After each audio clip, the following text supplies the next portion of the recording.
ప్రస్తుతం లోటపేట గండిలోని భీష్మ శంకరుడు బీరమయ్య ఆలయం వద్ద ఉన్నాం. ప్రస్తుతం ఆలయానికి మొత్తం కూడా మనకు టేకులగూడెం కృష్ణాపురం గ్రామానికి చెందిన ప్రజలే చందాలు వేసుకొని ఇక్కడ ఆలయం వద్ద ఏర్పాట్లు చేశారు. ప్రభుత్వం తరఫున ఎటువంటి సౌకర్యాలు ఏర్పాటు చేయలేదు. గత 45 సంవత్సరాల నుండి జాతర కొనసాగుతుంది. ప్రస్తుతం మనం ఇక్కడ మాట్లాడదాం.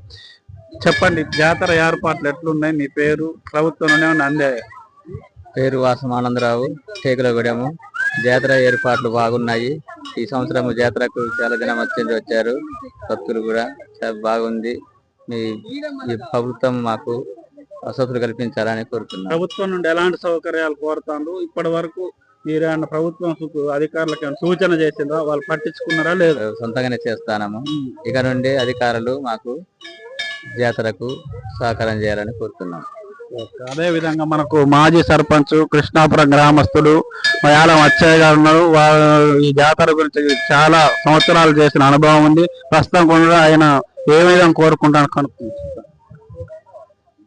ఇప్పుడు ఇక్కడ సౌకర్యాలు బాగా కుట్టుబడుతున్నాయి. అందరూ ట్రైబల్ కాబట్టి వాళ్ళ దగ్గర ఆర్థికంగా వెనుకబడి ఉన్నారు.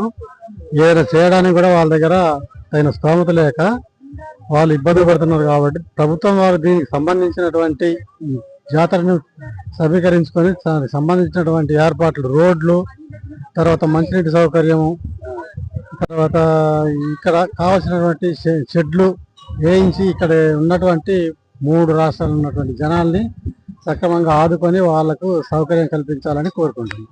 మనం ఈ స్థానిక గ్రామస్తులతో మాట్లాడదాం. వీళ్ళకి ప్రభుత్వమైన సౌకర్యాలు అందాయి, వీలే చేస్తాను. చెప్పి నీ పేరు, ఇక్కడ సౌకర్యాలు ఎలా ఉన్నాయి? నా పేరు మట్టి రంజిత్ కుమార్. మాది వాజేడు, టేకులగూడెం, ములుగు డిస్టిక్.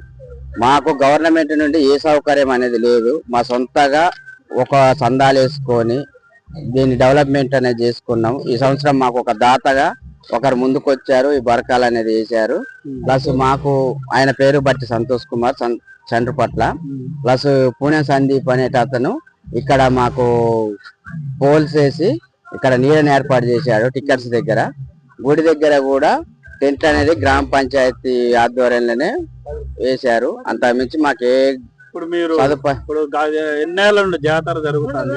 ప్రభుత్వానికి మీరు సూచన చేసి ప్రభుత్వం నుండి మీరు ఏం కోరుకుంటారు? మాకు ప్రభుత్వ ఆదాయం నుండి ఏమన్నా కొంచెం మమ్మల్ని ప్రభుత్వానికి గుర్తింపు చేస్తే ఏర్పాట్లు చేయమన్నారు. త్రాగునీరు, రోడ్డు, త్రాగునీరు, ప్లస్ మాకు మెట్లు కావాలి. గుడి దగ్గరికి కొండెక్కాలంటే భక్తులు అందరూ బాగా ఇబ్బంది పడుతున్నారు. దానివల్ల భక్తులకు కొంచెం మెట్లు అనేది ఏర్పాటు చేస్తే వాళ్ళు కూడా. మీ ఏరియాకు ఎమ్మెల్యే గాని మంత్రుల్ని పర్యటిస్తారు. మీరు ఈ బీరమయ్య గురించి వాళ్ళకి చెప్పి వినతి గాని ఇచ్చి ఇక్కడ ఏమైనా ఏర్పాటు చేయమని కోరిండ్రు అధికారులు? ఉదయం వీరయ్య గారిని కోరాము, ప్లస్ తెల్ల వెంకర్రావు గారిని కోరాము. ఏమన్నారు? చేద్దాము, మెట్లు కూడా కట్టిస్తామన్నారు. దానికి పర్మిషన్ కూడా మా మాజీ సర్పంచ్ గారు పెట్టారు. పెట్టిన తర్వాత పర్మిషన్ అనేది వచ్చింది, కానీ కొంచెం టైం తీసుకున్న తర్వాత దాని సెంట్రల్ గవర్నమెంట్ కాబట్టి స్టేట్ గవర్నమెంట్ నుండి మనకు అప్రూవల్ రాదు. సెంట్రల్ గవర్నమెంట్ కాబట్టి వాళ్ళు మనకు అప్రూవల్ ఇచ్చిన తర్వాత స్టేట్ లో మనం ఏదన్నా చేసుకునేటట్టు ఉంటుంది. అప్పుడే మీరు మెట్లు మాత్రం మొదలు పెట్టకండి అని చెప్పారు. మాకు కావాల్సింది టేకులగూడెం గ్రామస్తులం అందరం కలిసి మాకు ఇటు పై గుడి దాకా మెట్లు, అక్కడ చిన్న గుడి రోడ్డు పక్కనే ఉన్నది. అది భీష్మశంకర బీరమయ్య అనే పేరు మీద భీష్మశంకరుడు. అది కొంచెం జరిపి రోడ్డుకు దగ్గరలో ఉన్నది కాబట్టి దానికి కొంచెం డెవలప్మెంట్ చేయాలనేది మా ఆలోచన.